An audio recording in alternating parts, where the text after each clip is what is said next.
Alfa Romeo Giulia, in ordinary 2.2 multi-jet 180 Superform is less exciting than the 503 bhp Alfa Romeo Giulia Quadrifoglio already tested, but rather more relevant because this 2.2-litre diesel Giulia is the one almost everyone will buy.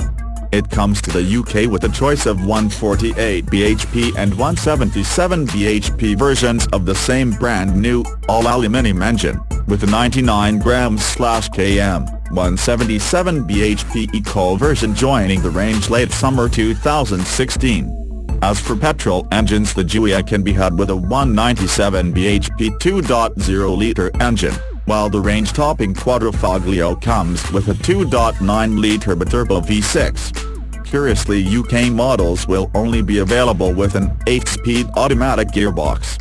The standard compact Alfa Romeo Saloon will also be available with 2 trim levels to choose from, Giulia and Super. The entry-level Giulia trim will equip the Alfa with 16 inches alloy wheels, dual-zone climate control, a 6.5 inches infotainment system, forward collision warning, autonomous emergency braking and lane departure warning. While the Super trim, as fitted to our test car, comes with 17 inches alloys, extra interior touches and the option to have a leather interior.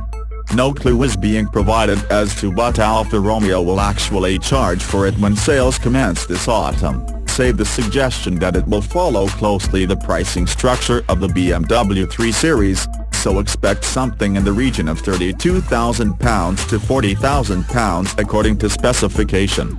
Initially the Giulia is quite annoying, progressing upon further acquaintance to really rather encouraging. The irritation stems from a raft of superficially minor issues that still contrive to diminish your enjoyment of the car. You can't turn off the stability systems, there's no such thing as the correct wiper speed in light rain, the hazard lights trigger much too soon under moderate to heavy braking, the temperature in the car at times sometimes seem to be at significant variance to that displayed on the screen, and the sat-nav screen is decidedly low rent compared to what is now found in its BMW and Mercedes rivals. Out there in the real world where cars are lived with as well as driven, this stuff matters. However, it shouldn't be allowed to cloud the fundamental fact that this is not only the most competitive Alfa Romeo Saloon since the last Giulia was launched more than half a century ago, but, crucially for anyone with Alfisti blood lurking in their veins, the most likable, too. The detailing may need some work, but the fundamentals are mainly excellent. So you start with the flawless driving position, at least for left-hand drive cars, and, at least by compromised modern standards, excellent all-round visibility. The engine is noisy at idle and under full load, but otherwise quiet. Quieter for sure than equivalents found in the C-Class and Jaguars, but probably still behind BMW and Audi. The instruments in their classically hooded binnacles are clear, though not that attractive. The wheels won't have completed their first revolution before you notice the ride quality. It is eerily good for this kind of car and not just on smooth Italian roads. We found some horrendous potholes and goggled not only at the suspension's talent for absorbing each event, but the structure's ability to isolate each one within a single corner of the car.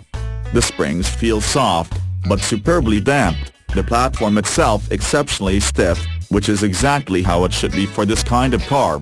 I hope these standards have been maintained for right-hand drive production cars. Cruise around in it and you'll notice too how little wind noise there is, and how deftly the gearbox interacts with the engine. You might in theory lament the absence of a third pedal, but in reality, I doubt very much that one would materially improve the driving experience. The acid test for a new Alfa, however, comes in the hills. The good news is that it passes, the bad is that it does so with merit at best, leaving a distinction a distant dream. On the positive side, the car maintains its ride height beautifully, making it feel poised and stable at all times. The all-new electronic power steering disappoints, though, it's too quick, too aggressive off-center and almost entirely lacking in desirable feedback. It makes it difficult to feel the front of the car and judge precisely the correct lock required to angle into a quick curve.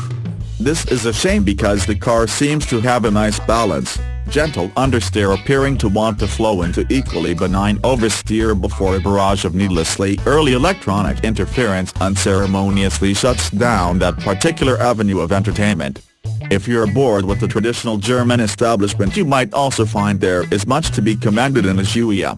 Mercedes and BMW offer more complete cars, but they lack the Giulia's novelty value and, to a certain sort of fashionable, sporting customer, the image too. Its shortcomings are minor in nature, but sufficient in number for the knowledge of how much better it could have been to work, but there's nothing I'd call a deal-breaker here. In short, if Alfa can get it priced and built properly, I can see this Giulia and the variants it will spawn going some distance to undoing the decades of damage suffered to date by this once fabulous marque.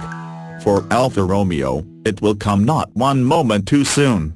Alfa Romeo Giulia 2.2 Multi-Jet 180 Super price £35,000, estate, engine 4-cylinder line, 2143cc, turbocharged. Diesel, power 177 bhp at 3,750 revolutions per minute, torque 332 pounds-feet at 1,750 revolutions per minute, 0 to 62 miles per hour 7.1 seconds, top speed 143 miles per hour, gearbox 8-speed automatic, curb weight 1,445 kilograms, economy 67.3 miles per gallon. Combined, CO2 109 grams/km.